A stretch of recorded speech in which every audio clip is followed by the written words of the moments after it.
Os smartphones, eles quase viraram uma espécie da nossa extensão corporal.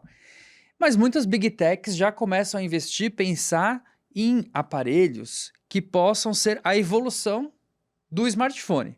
Se vai matar, se não vai matar, a gente não sabe, né? Mas todo mundo está pensando numa nova forma de interação, porque com a chegada da inteligência artificial, que muda um pouco essa interface, né? Ela vira uma coisa conversacional, consegue conversar com a gente consegue pedir algo, ela consegue responder, não necessariamente por meio de uma tela. Então, várias empresas estão apostando aí no que seria os próximos dispositivos. Tem diferentes apostas, né? Então, a própria Meta vem caminhando mais para uma linha de tecnologias vestíveis, focando especialmente nos óculos, e mais recentemente a OpenAI também está anunciando aí um investimento para criar um dispositivo que vai ser uma interface com o mundo da inteligência artificial. Então o mercado parece que está agitado nesse sentido. É isso aí, Diogo. A Meta foi buscar o executivo da empresa, da Big Tech, que é mais reconhecida por criar aparelhos das quais as pessoas lembram o nome, né?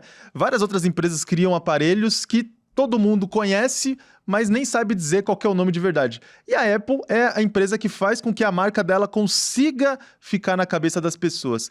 E isso só acontece porque é um misto de design com uma entrega de serviços e de aparelhos que estão muito conectados entre si. E é por isso que a Meta foi contratar o Alan Dee, que era o executivo responsável pelo design da Apple. Ele foi responsável, por exemplo, por trabalhar muito no Vision Pro, que é aqueles óculos de realidade mista, que mistura realidade virtual e realidade imersiva, que a Apple estava tratando como o futuro dos aparelhos lá dentro. Mas ele também trabalhou em outros aparelhos, como o Apple Watch e algumas remodelações dos sistemas do iOS, que roda tanto no iPhone quanto no iPad. Esse era o cara que era o sucessor do Johnny Ive. E agora a Meta foi lá e surrupiou ele para dar uma repaginada nos vários aparelhos que a empresa do Zuckerberg está tentando fazer emplacar, né? No finalzinho do ano passado, a Meta lançou o Meta Quest 3, que é o novo aparelho de realidade mista da empresa, que não sei se muita gente esqueceu, mas foi por causa do metaverso e da possibilidade de criar um ambiente imersivo que o Facebook mudou de nome para Meta, mas essa ideia nunca emplacou e segundo essas contratações, a impressão de que se tem é que o aparelho não emplacou na vida das pessoas. A Meta está tentando resolver isso com design, mas talvez também seja um problema de uso. As pessoas não veem vantagem em usar ainda um aparelho desses e embarcar de uma vez por todas dentro de uma realidade imersiva. Mas é essa a solução que a Meta está dando um tapa nos aparelhos com a mão de uma das pessoas que fizeram aparelhos icônicos na concorrente.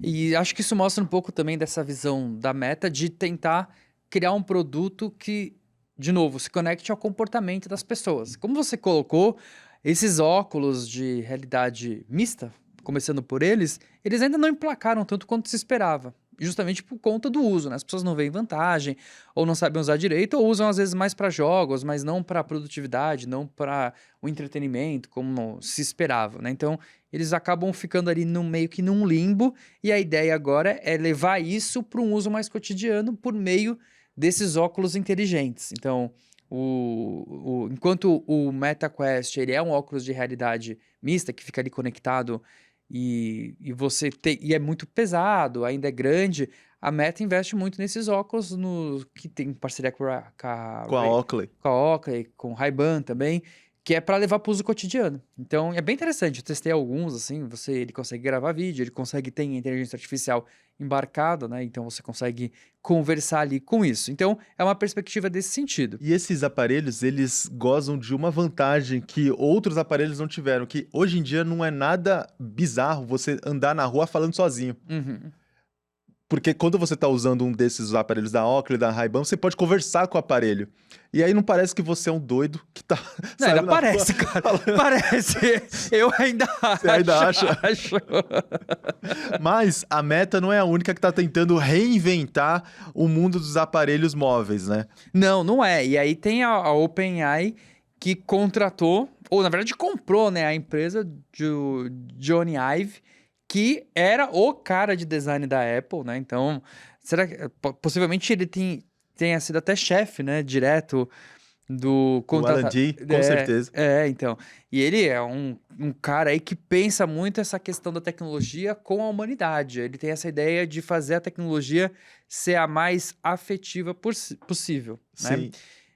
E aí também, né, tem muita gente que critica o John Ive, que ele ajudou a criar o iPhone, né, que transformou o smartphone numa coisa tão afetiva e tão fluida que acabou trazendo vários problemas hoje sociais, de saúde mental. Então tem várias críticas que alguns pesquisadores também colocam em relação a isso, né, de antecipar esse movimento dos efeitos colaterais da tecnologia. Mas de fato... Quando alguém fala que eu tô muito tempo no celular, é com certeza no Johnny Ive que eu boto a culpa. E não na Meta que cria os seus algoritmos malucos, né? Mas é bem interessante porque ele pensa, né, nessa questão da interação das pessoas com a tecnologia, novas formas. E ele tinha uma empresa, a I.O., que foi comprada pela OpenAI.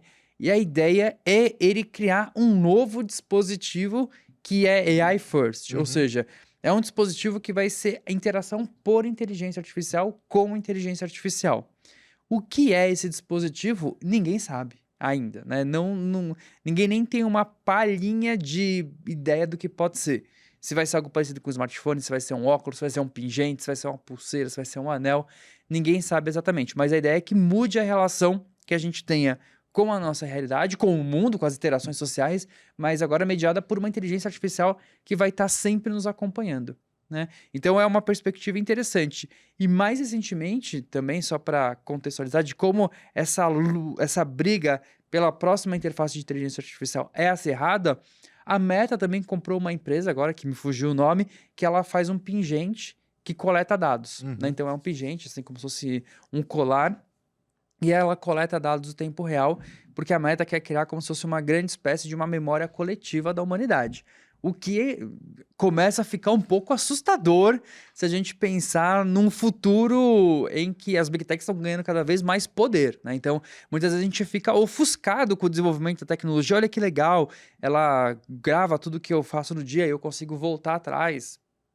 Numa perspectiva, sim, é interessante, mas na outra a gente não pode só ficar com esse ofuscamento tecnológico e não trazer um olhar crítico sobre isso também. E falando em olhar crítico, quando a gente olha para a OpenAI, vai ser um tremendo desafio que essa empresa construa um produto, e um produto físico, porque até agora o único produto que ela tem é um chatbot de IA e a sua API que conecta a esse modelo fundacional que é o GPT. Tá certo que eles estão trazendo o Johnny Ive, que criou essa desculpa perfeita para quem é viciado em celular. Inclusive, o Johnny Ive, ele é um dos poucos designers que criou um aparelho eletrônico que tá dentro de museu, viu? Aquele Mac icônico que tem aquela... Bundinha transparente, bundinha transparente. Colorida. É maravilhoso. Ele tá no acervo do MoMA. Mas ainda assim, vai ser um desafio enorme, porque essa empresa vai ter que criar pela primeira vez um outro serviço, e esse serviço vai ter que ser um eletrônico usado pelas pessoas no dia a dia.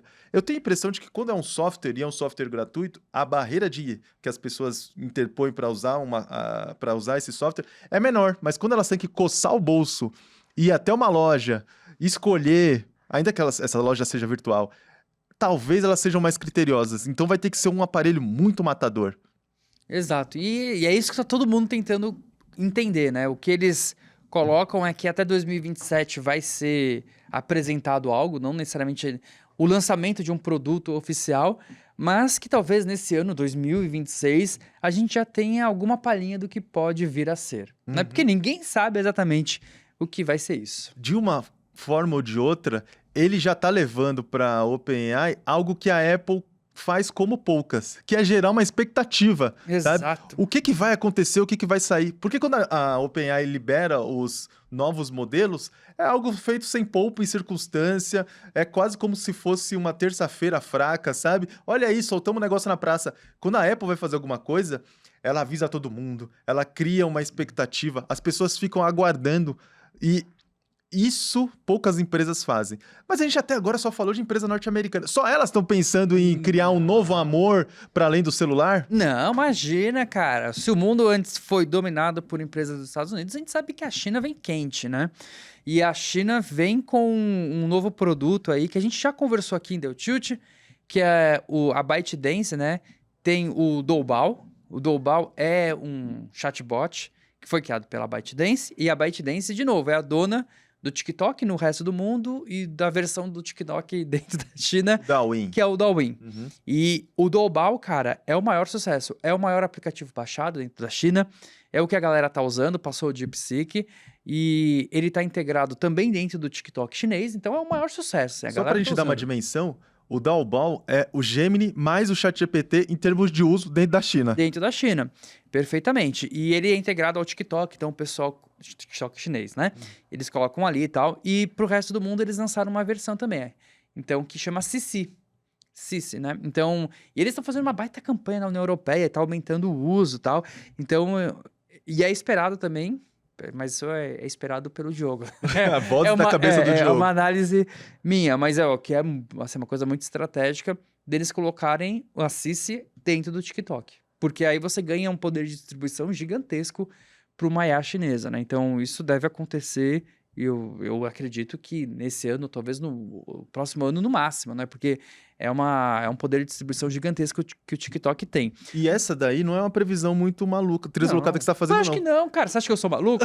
Deslocado? Porque assim, o TikTok lançou o primeiro TikTok Shop lá na Ásia. E isso veio escalando aos poucos. E agora chegou ao Brasil e tá tendo uma aceitação gigantesca. Exato. Uhum. Mas só que o rollout tá sendo feito aos poucos. Então, depois que essa novidade dentro do TikTok se assentar, algumas discussões regulatórias também forem mais pacificadas, talvez a gente veja sim a Cici no TikTok. Mas cadê o aparelho aqui? Do que a gente tá Calma, falando? tô contextualizando. Então, e aí eles fizeram uma parceria agora com o ZTE. Aham. Você já teve aparelho ZTE? Nunca teve, mas é uma marca de celular que fazia tempo que eu não ouvia. Então, e eles voltaram. Eles estão lançando... Ainda é uma coisa mais experimental, que é o ZTE Nubia, com o Doubao. E a ideia é fazer o que eles estão chamando do Agentic Smartphone. Ok. Chique, hein? Aham. Que seria um smartphone orientado 100% por inteligência artificial. Então, ele já vai ter os agentes dentro dele, né, em parceria com a ByteDance e o Doubao, como se fosse uma espécie de um sistema operacional ali que consegue integrar e fazer tudo para você. Ainda é experimental, assim, eles têm uma versão, mas ainda não ganhou o mercado como se espera. Mas pode ser uma tendência de o que poderia ser, por exemplo, o iPhone, se a Apple investisse o que deveria em inteligência artificial, né? Exato. Então...